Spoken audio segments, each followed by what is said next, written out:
खलीफा मजलूम की हिमायत में लश्कर रवाना करो, लेकिन जंग न करना।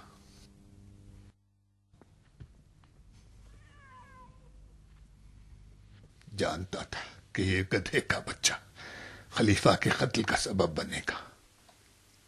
कबीले की हुर्मत जाए जहन्नम, ये बेगैरत नमक की भी हुर्मत नहीं जानता। अफसोस ये फूल जैसी मरियम दरिंदा सिफत के पल्ले पड़ी है।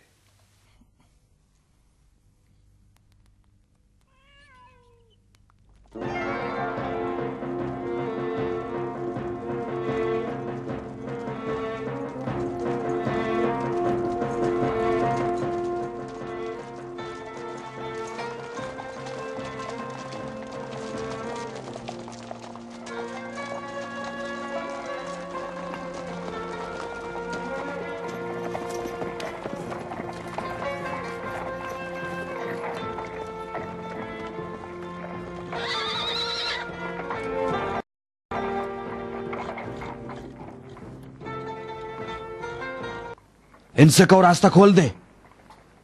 रास्ता खुला है सईद, मगर सिर्फ काफिलों के लिए। हमने अपने घर के दरवाजे बनी उमैया पर बंद कर दिए हैं।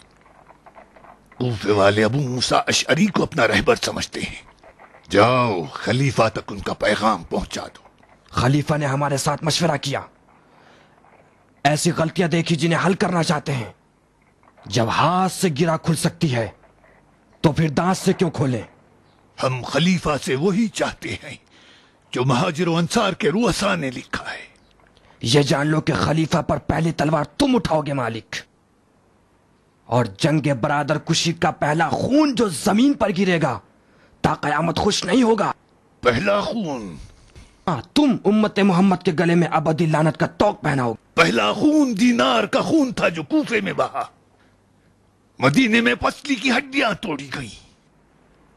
सहराए रबजा में एक ऐसे मर्द की कब्र बनी कि जब तक दुनिया कायम है उसकी फरियाद दिलों को बरमाती रहेगी।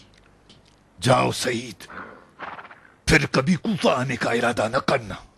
कूफे वालों ने अपने आप को मुसल्ला कर लिया है। सभी तीरंदाज, शमशीर जन और नेज़े चलाने वाले हैं। जो काम मर्दों के बस में नहीं होगा उसे कूफे की औरतें पत्थरों से अंजाम देंगी, और जब पत्थर नहीं हो तो अपने बच्चों को पत्थर के बजाय झोलियों में भर के दुश्मन की तरफ फेंकेंगी।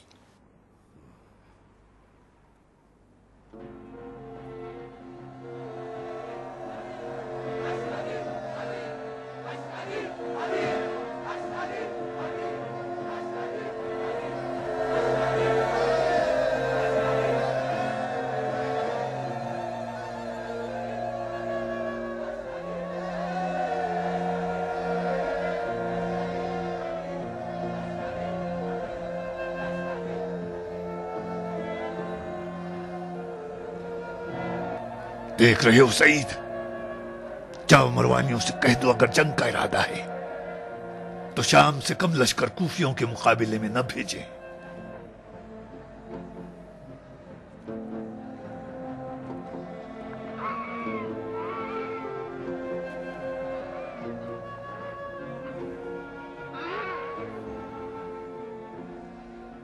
मैं कूफे को नहीं छोड़ सकता मालिक, चाहे मुझे कत्ल कर दो या माफ कर दो। कूफे वाले अपने खताकार फर्जंद को माफ कर देंगे। उठो वरदान, तुम अपने घर के कैदी हो।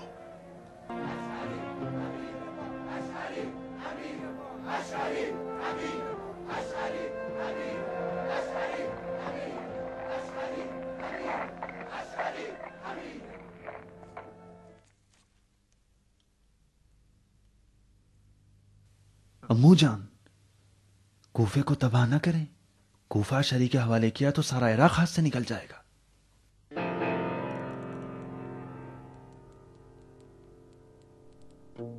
मरवान, तुम्हें मेरी इताअत पर रहना होगा।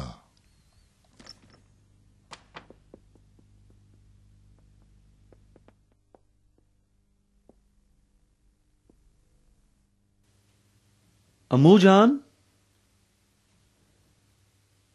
अम्मू जान।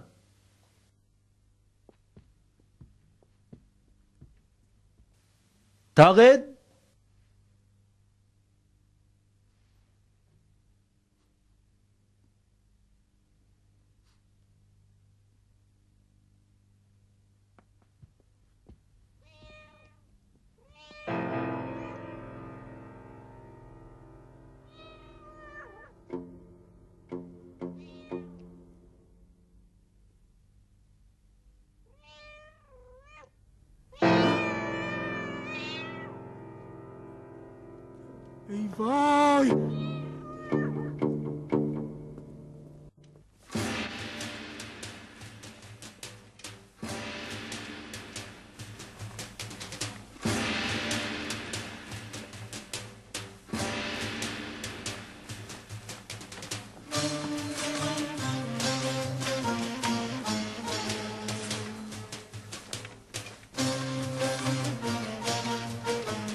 کوفے میں مالک اشتر کے قیام کے بعد محمد ابن ابی حذیفہ اور محمد ابن ابی بکر نے مصر میں قیام کیا۔ یہ دو محمد دو خلیفہ کے بیٹے تھے، ایک خلیفہ سوم عثمان کا منہ بولا بیٹا اور ایک پہلے خلیفہ ابو بکر صدیق کا بیٹا۔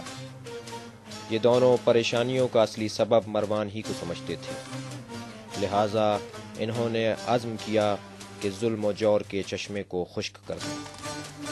عثمان کے منہ بولے بیٹے محمد ابن ابی حذیفہ کے مصر میں قیام کے بعد ام المومنین عائشہ کے بھائی کی سالاری میں کچھ مصریوں نے مدینے کا رخ کیا۔ عائشہ بھی مروانیوں سے ناخوش تھیں اور جانتی تھیں کہ مدینے میں رہیں تو میدان منازعہ گرم رہے گا، لہٰذا ہوشیاری کرتے ہوئے عمرے کے بہانے مکے کا رخ کیا۔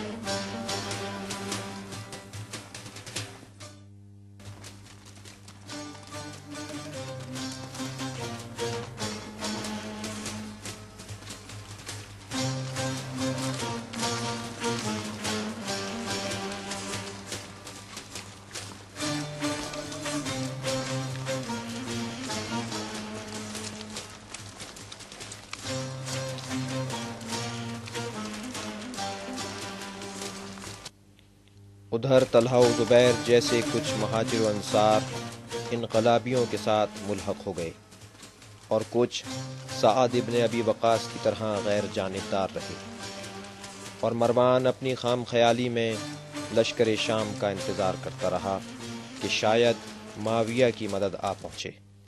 قاصد پر قاصد شام روانہ کیے گئے، لیکن نہ قاصدوں کی خبر آتی اور نہ ہی لشکر شام کی۔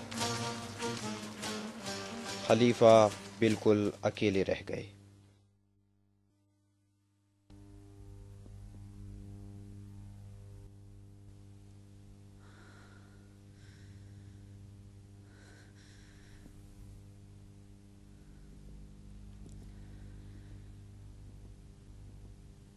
چلی جاؤ، تم ان کی زوجہ ہو نائلہ، مجھ سے زیادہ تم ان کے نزدیک ہو۔ جاؤ مریم، تم اپنے باپ کی چہیتی ہو، جاؤ۔ نائلہ، مجھے شرم آتی ہے، میں ان کی اشک آلود آنکھوں سے شرم کھاتی ہوں۔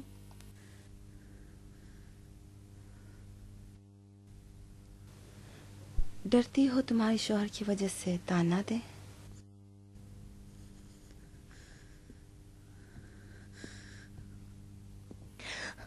ہاں ہاں،